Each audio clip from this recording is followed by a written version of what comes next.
Hey guys, welcome back to the channel. This is Katelyn, and today I'd like to introduce you guys to the first of the Tart podcast interview series.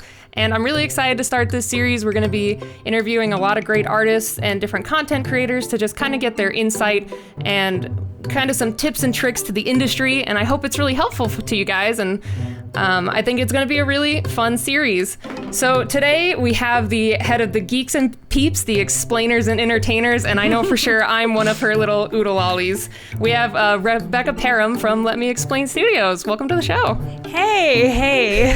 It's really, really good to be here, and I'm so glad to know that you're one of my little oodle-ollies. Oh yeah, for sure. So for those of you who don't know, Rebecca Parham has a animation channel where she has a lot of really great little animation stories about her life and experiences and, you know, artist problems and other things. It's really great. So if you want to check out her series or want to check out her channel, I'm going to have a link in the description below, but I'd really recommend checking her out.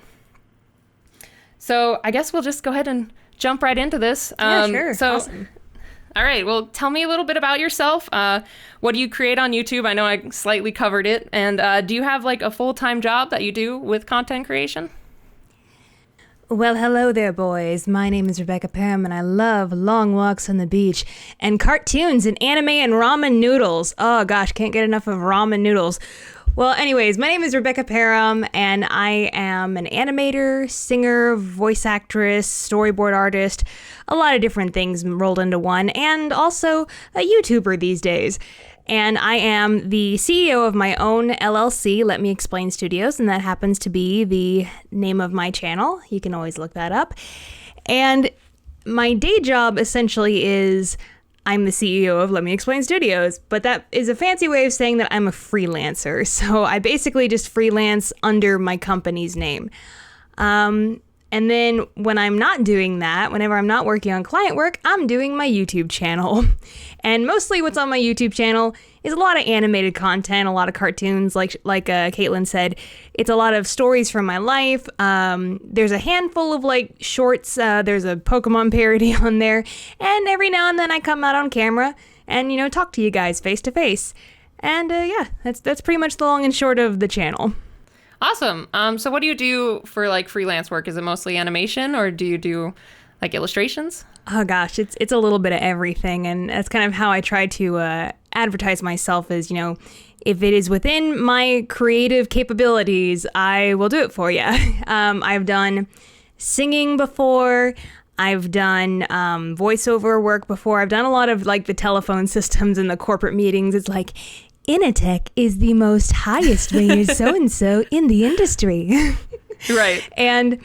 And that's always fun when you get to do those kind of off-the-wall things. But it's mostly, I would say, animation, illustration, and a lot of web design, a lot of, you know, the brochures and the advertising. I've done a lot of kids work before, a lot of educational kids work.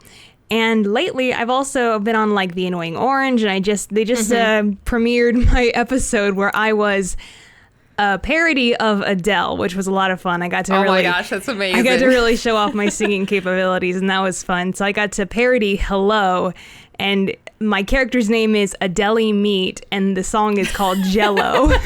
Oh my gosh, that's amazing. So I would highly suggest going over and looking at that, because it turned out a lot better than I thought it was, because I always cringe sometimes at my stuff because all I hear is where it needs to be improved, but I really liked how this turned out. Right. Oh, that's so great. And that's really awesome that I know that you went into it a little bit in some of your videos, that you've known some of the Annoying Orange guys for a bit. But that's really cool that you guys got to collaborate and do that fun little thing.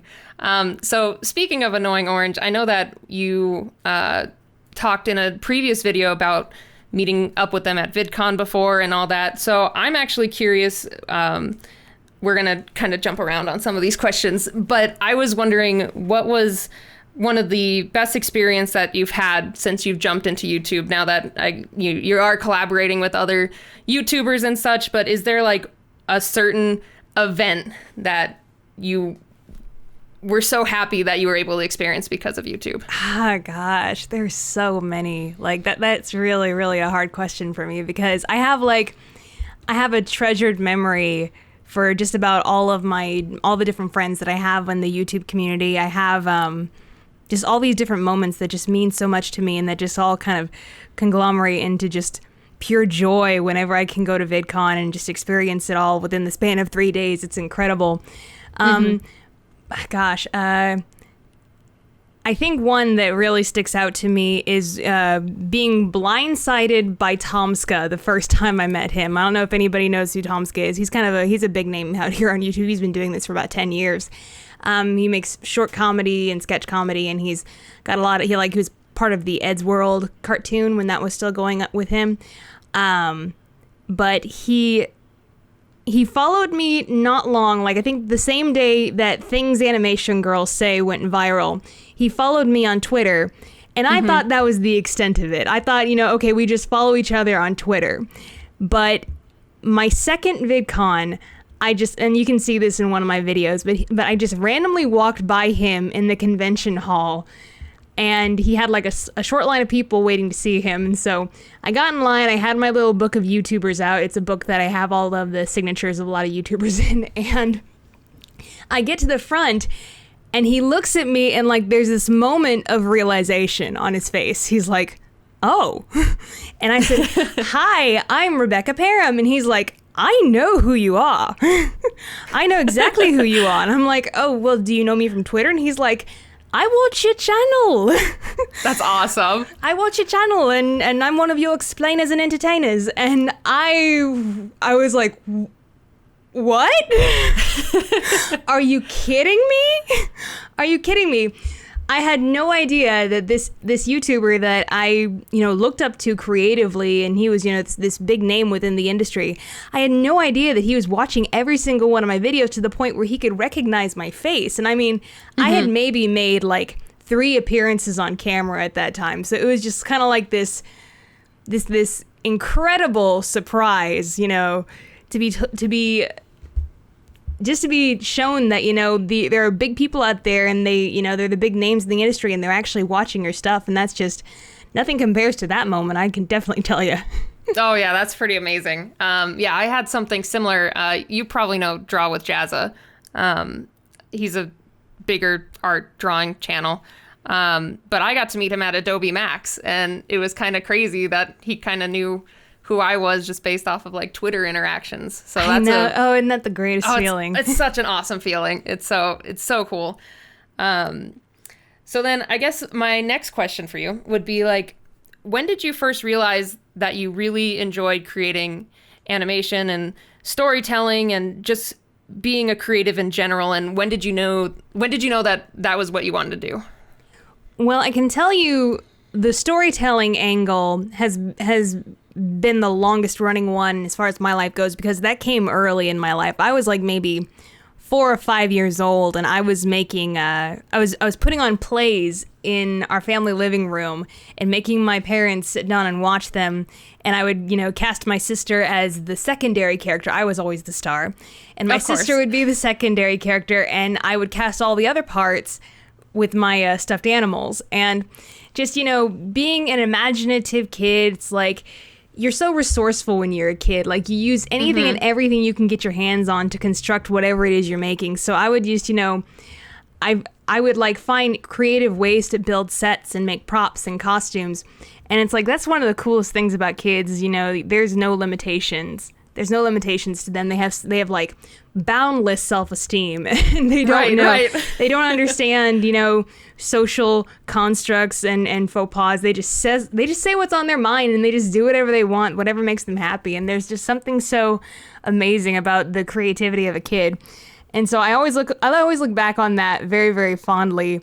And I think that's essentially where it all started is, I decided this is something that I'm good at, something I want to do is just because I loved it so much. I was even doing it as a kid, Right. Yeah, I know that. I actually have a funny one for that. I did the same thing to the point that my brother and I recreated the scene from Lion King with Scar and Mufasa over a couch. And I was like, I'm gonna save Mufasa this time because I'm Scar. And I ended up giving him nurse's elbow because we got way too into it, and he popped out his elbow.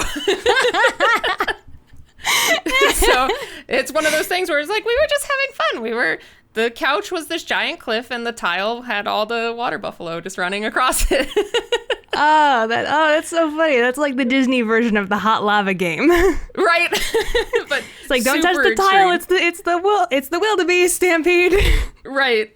And then I'm just curious, when you were younger, I guess, what was one of your, like, even now, what's one of your biggest, like, inspirations that you've found, like, you can always go back and, like, read or watch or enjoy to really get inspired?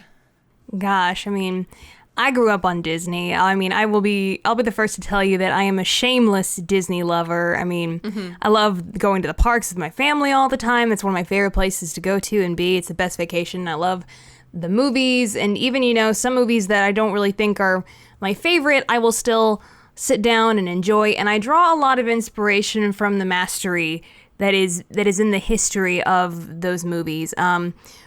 I've said this before in other interviews. One of my favorite animators of all time is Glenn Keane, and he is responsible for Ariel, specifically Part of Your World is one of his most famous sequences that he animated. He was responsible for Beast and Beauty and the Beast, and I am so inspired by his work, just by the sheer mastery of his technique and of his pencil drawings. There's nothing more appealing to me than a Glenn Keane pencil drawing. Right, they're gorgeous. They're absolutely gorgeous, and they're so full of life. And if you ever listen to him talk about animation, it fills you with such inspiration because he loves it so much, and it shows in the way he talks about it.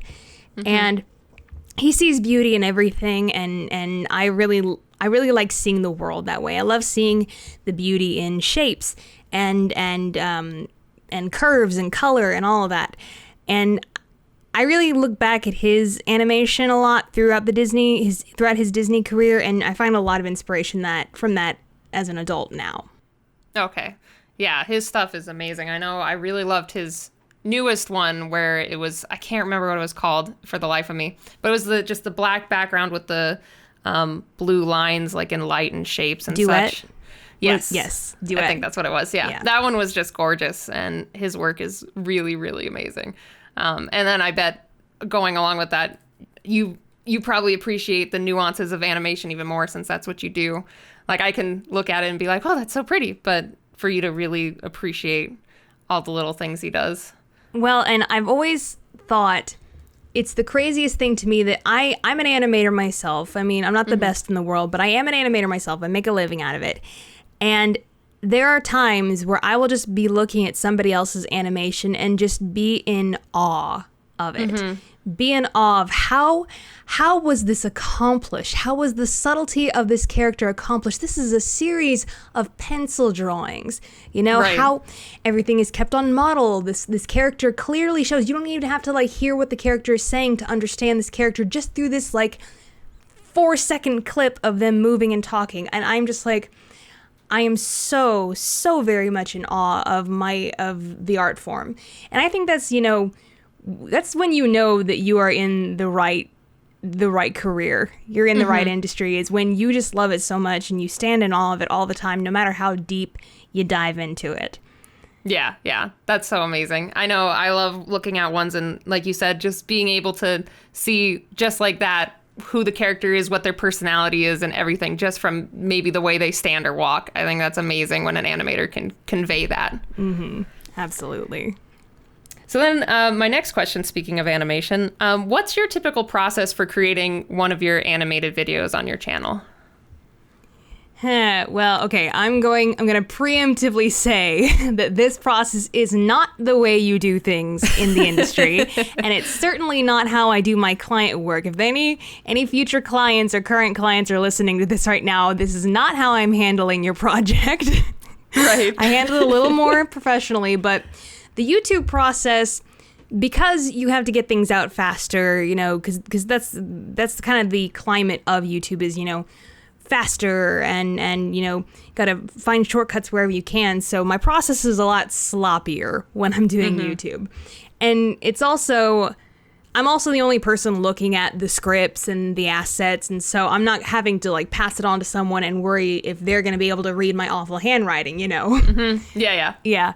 So it ultimately it ultimately goes like this. The process starts for one of my animated videos. It starts off with an idea, of course, and I usually end up writing the idea down in like the notes on my iPhone or something like that, or on a Post-it, and I put it up on my wall. And then it goes to script, and it goes through several iterations, and I don't even write it in like script format. You know, you have the exterior coffee shop, and then character Rebecca, and then right underneath it is the dialogue. No. In fact, I really can't stand that. I think it's a huge waste of time, and the only reason I do it is to look professional. Right. But that was Siri. Siri's like, I want to chime in. It's like, I got things to say too.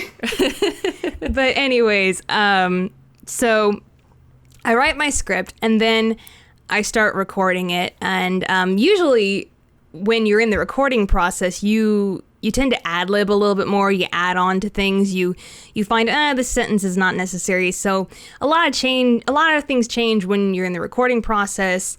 And then then I finish recording, and then I put it into Premiere, and I start mixing the narration. I put all the good takes together, find the general pacing of it, and of course that's liable to change along in the process too. So then, after I've got the narration nailed down and the pacing of the narration nailed down, believe it or not, the first thing I do is I figure out what the background color is going to be. Because for anybody who's seen all of my cartoons or a lot of my cartoons, the visual style is basically you have this textured, colored background, and then everything else, all the action happens on top of it. And for me, every single one of my stories has a color associated to it. And I try to think of it as having a certain color associated to it. And that can be lending itself to the atmosphere I want to create, or maybe the place that the story happened has a certain color that's representative to me. Like, the reason there's this one video I did, my teacher murdered someone. And I made that color orange because to me, orange is one of those difficult colors. Right. It's difficult creatively. It's very in your face. It's very bright and loud. And it's hard it doesn't play well with a lot of other colors. It's kind of like yellow. Yellow's that way too. Yeah. And so I made the background of that orange because it kind of highlights how difficult this teacher was. And if you go and watch that video, you'll understand what I mean. So I always try to nail down what essentially the color of this story is, and that kind of defines the entire visual style of the video. So that's a funny thing that I never thought I would have to do. But yeah, thinking of the background color. So after background, I go on to layout, which is basically planning out all the shots. And then there's animation. And then you just put all the clips together into Premiere, and you edit, and you add sound effects. And then I create an outro slate, export it, and then I make a thumbnail. And that's pretty much the entire process. That's really interesting about, I specifically really think that's interesting about the background color, because I do notice that in your videos, obviously, the color changes, but I didn't think about the juxtaposition of like the orange for specifically that one. And it does make sense because, you know, the color invokes so many different moods and feels. So that's such a cool little fact. I never knew that. That's pretty dang cool. Yeah. I mean, it's so funny because when you're creating something, you can have a reason for anything. Like, you can make up symbolism wherever you like, and it, for some reason, a lot of the time it works, you know? Unless, you know, it's your weird symbolism and nobody else would understand it. But, like, right. I'm going to have the character blink twice right here because they're flustered, and it represents this in my mind. It represents this thought in my mind, and it comes across, you know? This color represents this, you know? I did work for Danebo a few years ago, and he gave me a song called Stuck in an Emo Band, and I made the entire color scheme of everything but the main character blue, and then the main character was wearing an orange shirt. And the symbolatry of that is blue and orange are complement colors, and they really stand out when you put them next to each other. So he really popped against the blue background, and that was to say that the main character didn't belong in this environment because he was stuck in an emo band and he hated it. So right. So you can use, it's so great when you can use elements like that and really push symbolism, because it all registers subconsciously to the audience. And I love that. I geek out about that kind of stuff. Oh, yeah, I know. I love color psychology and just the idea of, like, you know, red is typically anger, passion, things like that. And green can give like a sickly vibe or just something evil or something. There's so much behind color psychology, and just adding that little bit into the animations is pretty dang cool. It is. It's really awesome. So then my next question is, during your process of building up your career, getting your freelance set up and your YouTube set up, what were some of the hardest roadblocks you found while pursuing your career? Oh my gosh. I will say it wasn't really after when I was trying to set up my career where I hit the biggest roadblock. It was actually during school. Okay. And I think it's worth mentioning because this is kind of a common theme that happens throughout the industry and throughout your career, and it'll happen over and over again, and you got to constantly overcome it. But in the middle of animation school, and now let me set this up for you, I was a relatively amateur artist that got accepted into what is considered the Harvard of animation schools. You know, thousands of people all over the world are fighting for a spot in this computer animation program, and I just happened to snag one. Don't know how that happened. And so I was already going in there pretty intimidated. And I think it was my second year, I completely failed one of my animation classes. And with the way that this school's curriculum was set up, if you failed one of your major classes, you were out of the major entirely. Oh, yeah, like they tough. just kicked you out entirely. And I had to wait an entire year before I could get back into the major. And really, the failing in itself was a big old conglomeration of different factors. I didn't have a lot of confidence back then. I was surrounded by people who were much, much better than me, and I let that intimidate me. The software was incredibly hard to learn, and I just had so much trouble getting it, and my teacher didn't want to teach the software. He wanted to teach animation, so I couldn't get any help from him on that. And also, I was just pretty dang prideful, and I didn't want to ask for help in the first place. And also, everybody around me was just way too busy, and I didn't want to feel like I was bothering them by asking for help. So just a lot of those rookie mistakes that, you know, you make, and things you learn along the way. And, you know, you have to make those mistakes so you're not going to learn anything. Right. So I really had to pick myself up, dust myself off, and try again. And that's when you really understand how strong you are. Is when you meet failure head on, and, you know, your self-esteem takes a nosedive, and, you know, you just think, what happened? What did I do wrong?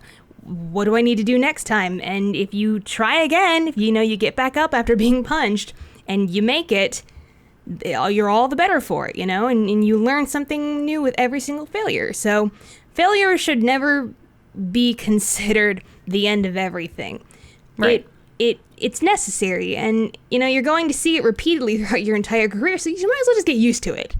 You embrace it, you know, just think of it as a learning experience. Yeah, it's really common. I think a lot of young artists, because I know I had the same thing when I first started with artwork. I was also super, super prideful. I'm like, my art is the best art.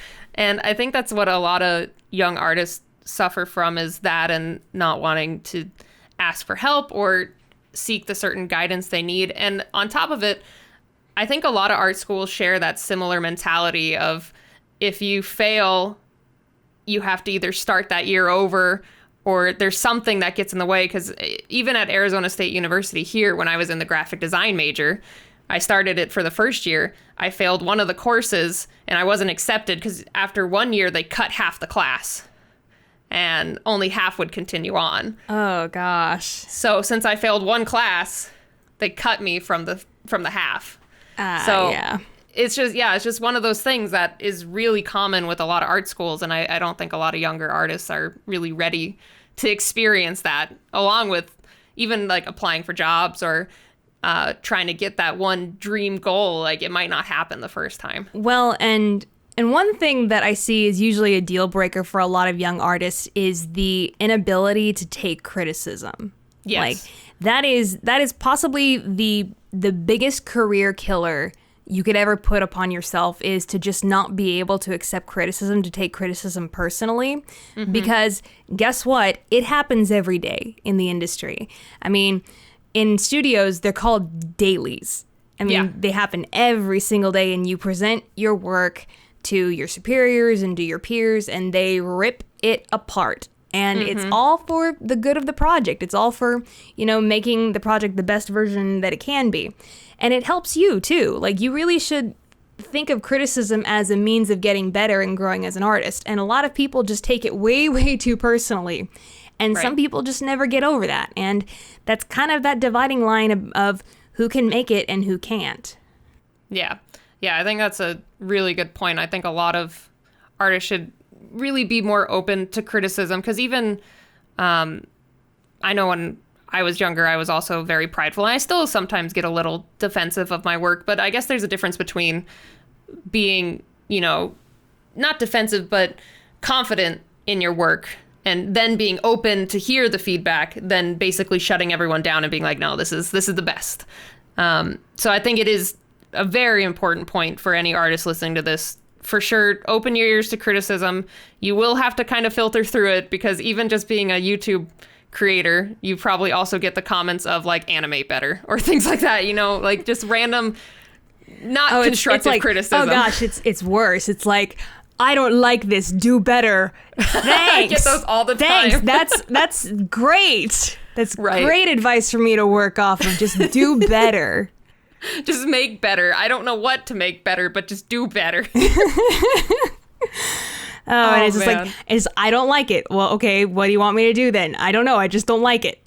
Then don't watch. Like, and that's another thing, is like learning how to give constructive criticism is another skill that a lot of artists need to be able to pick up.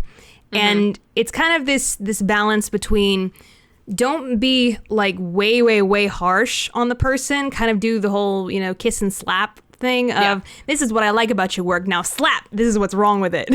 Yeah, like, I like your shading here, but your anatomy on the arm is incorrect. It's like that type of thing. And really, and it's the same case of, don't take it personally. Like, don't go into constructive criticism trying to hurt the person's feelings, and, kind of take them into consideration that they worked hard on this.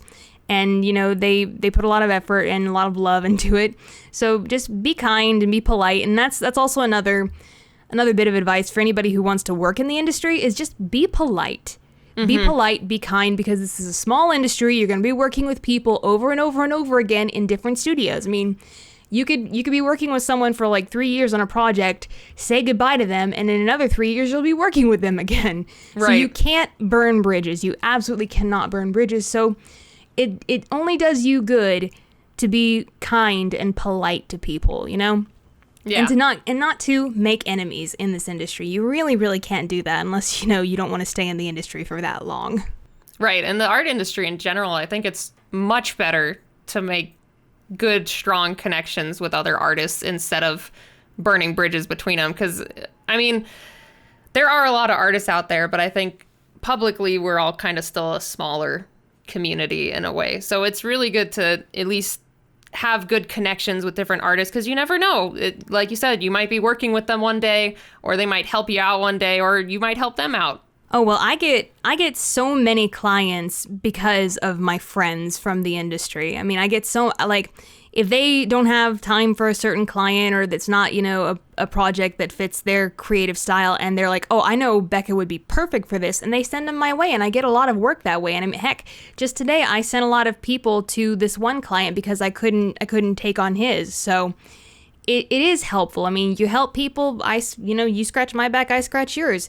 And that's what I really, really like about the animation industry. I like the fact that we try as hard as we can to get along, just because we have to, Right. There's not a lot of backstabbing. It's not to say that there isn't backstabbing, and there's not divas out there, and there's not poisonous, toxic people, because there are. But in general, the brand of people that you work with in the animation industry are very kind, happy, glad to be alive, doing what I love, even though I'm barely making ends meet, but I still love it kind of people. Very down-to-earth people. Probably the most down-to-earth people you will ever meet in the Hollywood entertainment industry, in my personal opinion. Yeah, I think so, for sure. At least from my small group of animation friends that I have. Very down-to-earth and really awesome people. Mm-hmm. But like you said, you guys have to be prepared for if you get those, more diva vindictive people, it's going to happen. Oh, yeah. Yeah. Cool. Well, then I guess my next question would be, do you have any other further advice for any beginning artists or animators that are at least trying to get their footing or get their career started or just start going in the right direction? Are we talking about before school or after school? That's tough. Or because I'll throw this out here because it's such a big thing that the industry talks about. Is art school and animation school worth it? And to me, I really think it depends on what kind of person you are, what kind of learner you are. But at the same time, to me, the way I view school is the tutorial level to a very complex game that you will be playing for the rest of your life. Mm-hmm. Now, you can skip the tutorial level, but then you're going to be out there not knowing how the game works, and you're going to have to figure things out and blindly trudge about trying to figure things out. While at school, they've already taught you how the basics of the game work. You know what I mean? Right. And I think school is a very good place because, it's where you make a lot of those connections that you'll have later on in life, I mean, I have an enormous span of people I know in the industry because I knew them all from school. Mm-hmm. And they're the ones that pass people on to me and clients on to me. So I think school is more than just about, the technique and the ink and paint and learning the mechanics of animation. It's also about, building the ability to take criticism, to present in front of people, just to kind of make those bonds that are going to matter later on in the industry. Right. Yeah, I think school is the perfect starting ground for at least learning how to communicate with people effectively, learn how to, like you said, take criticism and learn how to give criticism effectively and create all of those connections that will last throughout your entire creative career. And let me also just say this for everybody out there. Never let anyone shame you for going into school. I mean, I understand it is tough going into the debt. Trust me, it is. But never, never, never let anyone make you feel bad for going to school and getting a degree. Because, I come from a family of entrepreneurs, and at the end of the day, if there are two candidates that are about the same as far as, experience and skills are concerned, we're more likely to take the person who has the degree. Right. I hate to say it. Yeah. But, that's the kind of industry that we live in right now. So I just say do what you feel most comfortable with and don't apologize for it. Mm-hmm. Yeah, just do what you want, do what you love, and go for it type of thing. So then do you have any other, further advice for in school, out of school? Any just starting advice for getting into the animation industry in general? Apply everywhere. Apply. At school one time we had this alumni who he would just talk about how he would just send his portfolio and demo reel to any studio, any and every studio he could find the address to. And it was even funnier that in his earliest years, not one of them replied back, except for one, and they just wanted to say, listen, we just wanted to tell you, your portfolio sucks. And he's like, okay. Poor thing. Yeah, so, but anywhere and everywhere you can, if you're really, really serious about getting a job, apply everywhere. Just no studio is too small.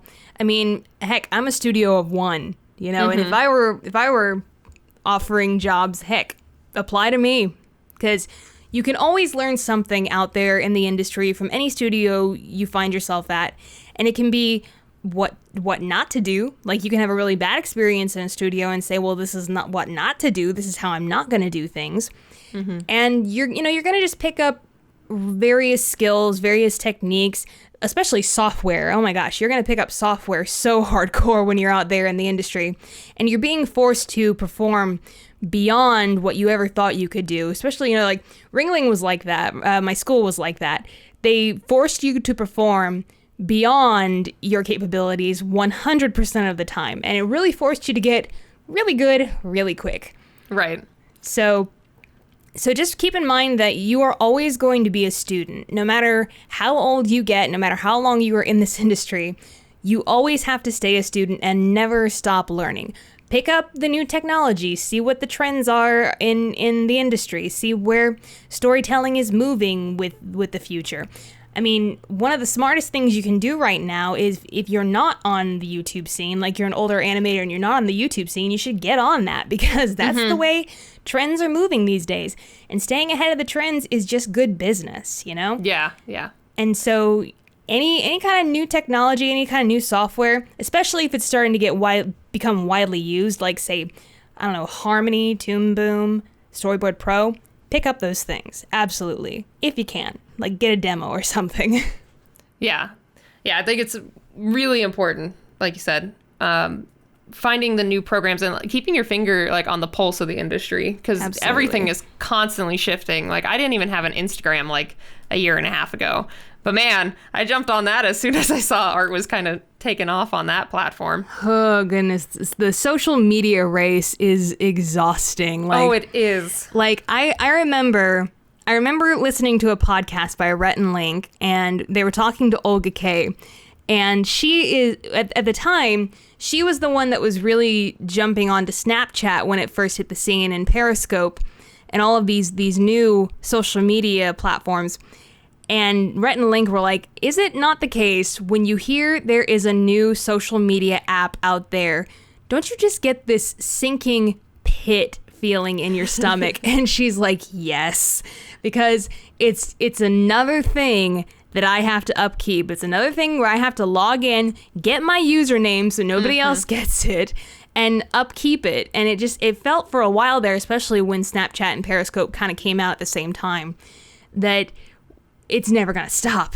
By the end of it, we're going to have to hire someone to take care of all of this for us, And a lot of media creators out there do. Like, they have teams, just like a lot of YouTubers have people that are just hired to control the social media, which is insane to me. But it's so funny. We're expected to do all these types of things nowadays. We have to upkeep the Instagram and especially, YouTube, especially if that's, where you want to go. Yeah. But I personally, if you want to find me, your best bet is YouTube, Twitter, and Instagram. That's pretty much it. I have a Tumblr and a Facebook, but they've seen better days. Oh yeah, no, it's so hard to keep up many social media platforms, especially when new ones come out every year. Because I have a DeviantArt that's super neglected. I have a Tumblr that's super neglected. I maybe keep up on Twitter and Instagram and YouTube, and then I have a Snapchat that I used for all of 2 months. Yeah. Oh gosh, DeviantArt was the start of everything for me. Oh yeah. That DeviantArt was the start of the internet for me. Oh gosh, it was the start of my introduction to fandom when I was young in high school, because I discovered it in high school, and I started posting really crappy doodles of Cartoon Network characters. Right. And it was where I figured out what shipping is. I figured out what all this weird fan lingo is, and all of these different iterations of famous characters through fan art and fan fiction. And I'm really very thankful for that time that I got to spend in what is now considered modern fandom. You know what I mean?